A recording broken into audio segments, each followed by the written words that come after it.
Abai, timu Eddy Kenzo ne timu Nyamutoro, please gather gana mawulire tegalinda era nga Akagwawo katikati. Abai mbadde mukimanyi nti ng'omwaka guno teguna kubeera nga tegugwako.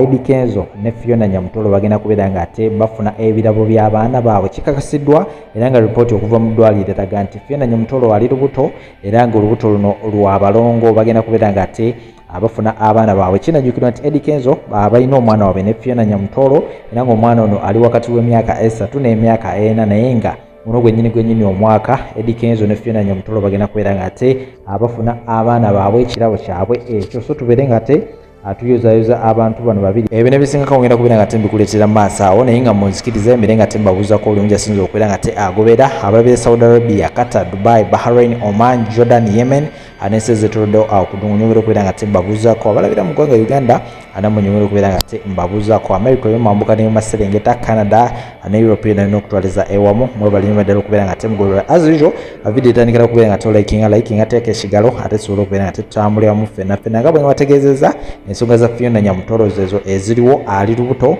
era nga ngenda kubeera nga tenkuteraho ka video maaso awo naye nga sinakubeera nga tenkutwalayo ngenda kubeera nga tenkutwala ku biki ebiriwo ssaawa eno mu ggwanga Uganda olunaku olw'enkya ennaku z'omwezi 23 Julayi okwekalakaasa okw'amaanyi kuteekeddwa era nga kigambibwa nti waliwo abantu abagenda okubeera nga tebalumba palamenti ya Uganda basobole okubeera nga tebeekalakaasa naye nga ebivaayo ripooti ezivaayo ziraga nti poliisi nayo elisitedde amagye nabo balisitedde era nga waliwo akatami kenda okubeera nga tenkuterawo omwami ono kigambibwa nti wamagye tetulina okubeera nga tetukakasa bulungi naye n'ebigambo bye yasobodde okubeera nga ate ayogera akatami kenda kubeera nga tekakuzanyira awo osobole okubeera nga ate olaba munnaye nze byampeddeko dda ate ekirala ngenda kubeera nga tekuzanyira akatambi akalala awo Honorable MP amanyikiddwa nga Zaake awambiddwa oba yawambiddwa n'abeera nga ate atwalibwa ku CPS era nga nina akatambi ke maaso okugenda okubeera nga tenkuzanyira osobole okubeera nga ate olaba biki ebigenda mu maaso side eyo video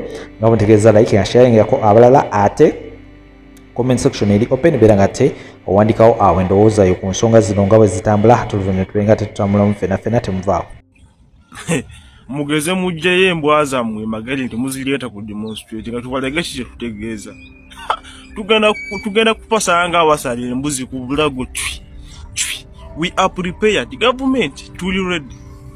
Tugenda kuba embwa za Nuupu. Tugenda bakuba n'embwa yeesigama ennyama. Mbadde mukyabira by'amannyo wano byakusaagasaaga. We are going to crush you my dear. Toyingira lutalo lwonna temugenda kumalako abooluganda. Tuli balala tugenda kukuba embwa za Nuupu. La hawla wala quwwata illa billah. Temugezaako ku demonstrating mu Kampala gezaako owulire kitutegeeza. Tugenda bakubanga bakuba ensiri ku nnyama bagwagwa wali dead mugenda kulaba maiti wano nga ziiti naye yabadde Kenya muzannyo naawe yabadde Kenya muzannyo tugenda kukuba embwa za Nuupu wano paka kuwulira bubi tubalinze mujje ku makomo mmwe temutusobola tugenda bakubanga abakuba ensiri apya embooko tiyagaasa amasasi bigenda kunduka muti you try to demonstrate at any time naye mutandika saa 7 gwakiro we are ready nabagambye nleeno muyenga ndi kasozi waggulu ali akemuyenga nengeri ekibuga kyonna network tight buli awali akawondo k'abavubuka nkalaba era nkayitamu nkanze omukuguka kensa nempulira kye bagamba n'akafuna obuwondo ndowooza nga bubiri bonna baagala kwekalakaasa tugenda kubakuba we are going to crush you nga kasooli mu kyuma kya Mama video eno ngirikodinze yandibanga yesembayo mu bulamu bwange nsooka okusiima maama olw'okutukuza obulungi tukuze tuli baana bampisa era nga tuli bawulize maama otukuumye ne taata nga tetukolangako wadde olutalo maama tetuyombangako n'abantu ba ku kyalo we tukulidde taata tetukolangako lutalo lwonna tubadde bampisa weebale otukuumye ne maama zino ensonga zenkuleetedde maama ezitagenda kundabya ku njuba ezitagenda kundabya ku ku bulamu bwansi obuddako. Maama, z'ensonga ez'okugenda mu kwekalakaasa okw'emirembe. Maama, nga tugenda okulaga obutali bumativu ku lw'enguzi ejjudde mu ggwanga. Maama, nzikiriza nti maama bwe tunaabeera wamu nga twegasse wamu ffe ng'abavubuka b'eggwanga lyonna, maama nzikiriza nti eggwanga lijja kusobola okukyuka maama. Era njagala okutegeeza maama nti okuva ewankuuma maama tewaliwo nsobi zonna ze wali ondabyeko. Sibangako lutalo lwonna ku kyalo maama, naye ngenda ku kkubo, tugenda kwegatta wamu ng'abavubuka tulwanira eggwanga lyaffe maama. Maama, buli kimu kigenda. Bwe tuneebaka maama tunaasula wa? Abaana bamaama mmwe maama babasengula ku mataka, babasengula mu mayumba maama mwe tukulidde. Ebyafaayo byaffe byonna maama ne bisaanawo. Era njagala kutegeeza maama nti olw'okuba nga ndaba mubonaabona nga kino tekitumidde mukadde na muto maama, tugenda kwegatta wamu, tugenda ku kkubo nga tulwanisa enguzi efumbekedde mu ggwanga lyaffe Uganda. Maama, olw'okuba nga tugenda kwekalakaasa mu mirembe, ekyo tekituwaggala nti tuyinza okudda nga tuli balamu, wadde ssemateeka etukkiriza okwekalakaasa mu mirembe. Naye maama, olengera kaakano ennaku zino zonna emmundu ezeesooza nga zitambula ku paalamenti nga 23 maama tuteekateeka kwekalakaasa mu mirembe, naye emmundu ezeesooza ku paalamenti ziyinza obutatuganya kutuuka abamu tuyinza okufa. Naye ekigendererwa kyaffe tekigenda kufa maama, tugenda kusigala tutambula paka eggwanga lyaffe nga linunuddwa. Abasumba bange mbasiima, naye musirise nnyo olw'embeera eri mu ggwanga. Mukama munyiivu olw'embeera eri mu ggwanga, tusirise nnyo ekisusse. Twandyogedde ku bintu ebiruma abantu, twandibuulidde ku mbeera omuntu alina Katonda bw'alina okweyisa, ne tulema okwetiŋŋananga. Twandikyalidde nga abasibe abaasibibwa obwemage naddala ba National Unity Platform. Twandikyalidde ku bantu ab'enjawulo abaasibibwa awatali bwenkanya. Maama, kano kandibange katambi akasembayo ku bulamu bwange, naye manya nfudde nga mulwanyi. Maama, mbaagala nnyo ne taata, mwankuza bulungi. Namwenna abansubiddwa mikwano gyange, njagala mumanye nga 23 tugenda ku kkubo paka gavumenti eno weevvuunikwa. Teri kuzikiza paka gavumenti eno weevaako. Embeera esusse maama.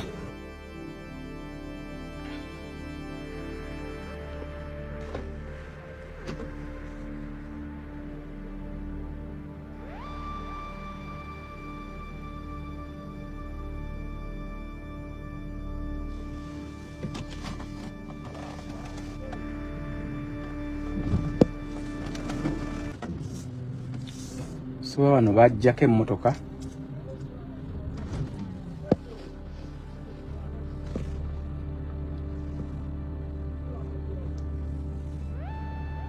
so gagano gakifeesi yali mukujjako mmotoka kati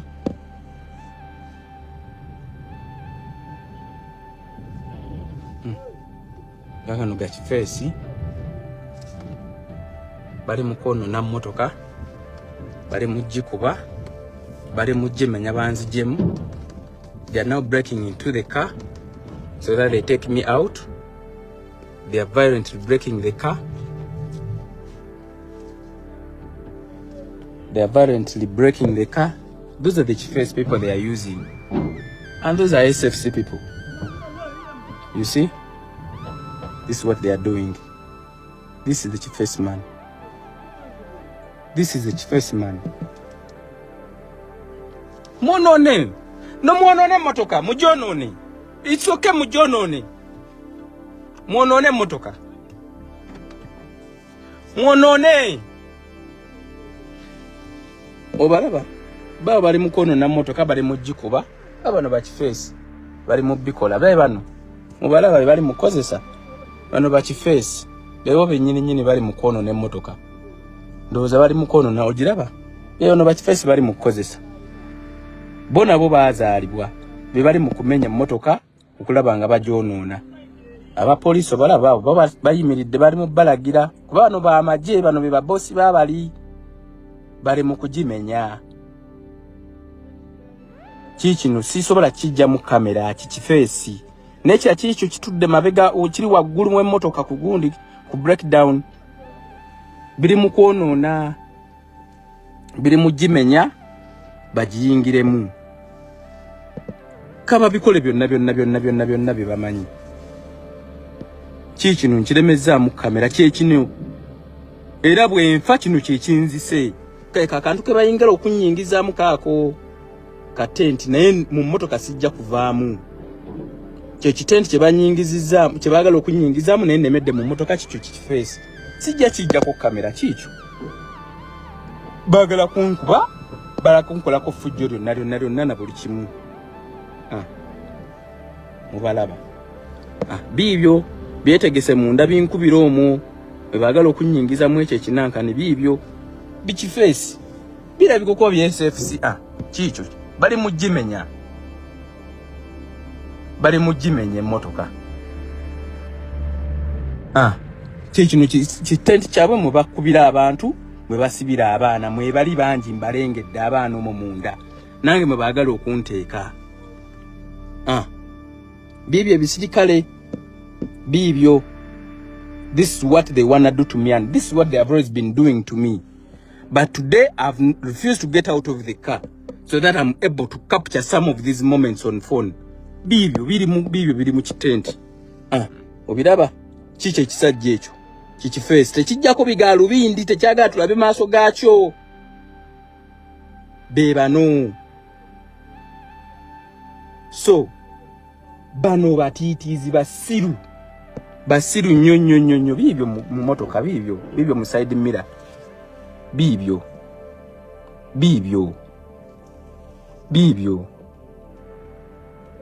biraba nenze sijja kubitya oba banzite yenze zaake wakiri osanga bananzita abana Uganda vubuka banange banayimuka kuba olunaku lwankya kabanzite leero enkya muyimuke kuba manyi bagenda kujja bamenye mmotoka bali babikozeeko bali bamenye ku mmotoka ya president bali bamenye ku mmotoka ya Dr. Kizza Besigye manyi neno bagenda kujimenya banzijemu banzite oba bankuba oba bansiba oba bankola biki bibagenda okukola bibyo bibali mukola bibyo mujonone you spoil my car munone bibyo bali mujimenya chiche kisajja chichino chicho this is the man doing all the stupidity. This is the man they are using and he's hiding his eyes. Aruya zemu na anyweza galubindi. Let them do whatever they want to do to me. Buli kimu bakikola gugo gutendi gwe bagala okunteka mu bagala okunzitira. That's the tent. That's the tent they want to use. Babikole byonna nze ndi ready. Ndi muno mu motoka nemeddemu sigena kugivaamu. Ndi mu motoka eno ngiremeddemu bakole byonna ebikyamu. Babikole. Mu side mirror galengera. Mwegali agasajja bali mu kumenya motoka. Nene motoka ngumu. Kyemmanyira we bunazibira bagenda kuba bagimenye. Bagala kunzijamu banzite. Kuba bulijjo banoonya okunzita ne banemererwa. Bankoze buli kimu ne kigaana katolwaliro bagala kukimaliriza. Era bankwese no mu biyumba gye basula. Eno mu biyumba gye basula eno. Olengera abakyala baabwe bali eyo. Eno gye basula. So bakole buli kimu obirengera mu side mirror Bibyo. They want to kill me, but for me, I'm ready. Let them break into the car and kill me and do whatever they want to do, all the nonsense. I will not fear them. Hey, oba nvaako okubanga we banzita eggwanga lino lifune emirembe nze ndi ready. Kuba banzigezezaamu mirundi mingi nnyo bannemererwa dda. I'm ready to die for this country. I'm ready. Because nze zaake ate ndi wa generation eno. Bwebanga jinzi ye Kenya abikola. Kati nange nze jeno zaake. Lisaleko jeno zi. Ndi ready okufiirira eggwanga lyange bakole buli kimu. Nesiva mu motoka. Sijivaamu bajimenye babeerabise. Sijivaamu. I will not get out of this car. Chicho face chicho. Chichawo chicho. Okiraba? Chicho. Bategeke buli kimu sijivaamu.